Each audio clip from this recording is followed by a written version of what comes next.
भारत के पहले परिवार के आकर्षण में ब्रिटिश शासन के अधिकार का मिश्रण है। अमेरिका के कैनेडी कबीले के दुखद ग्लैमर के साथ राजशाही राज कौल 1600 के दशक के अंत से 1700 के दशक के प्रारंभ तक एक कश्मीरी पंडित।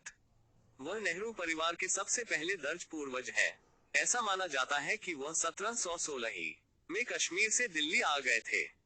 राज कौल को एक नहर के किनारे स्थित घर के साथ एक जागीर दी गई थी और इस निवास के तथ्य से नेहरू नहर एक नहर से उनके नाम के साथ जुड़ गया।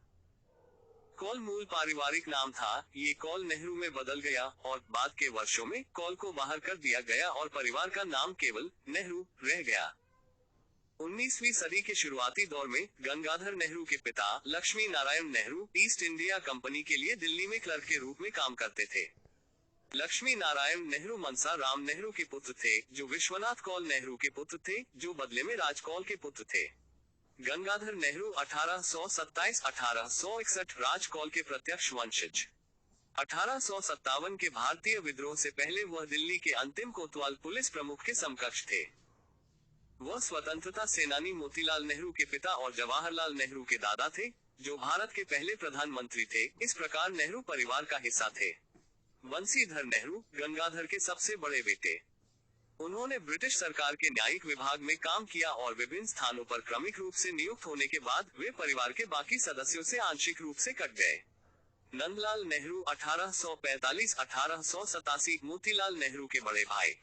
वह राजपूताना में खेतड़ी रियासत के दीवान प्रधानमंत्री थे।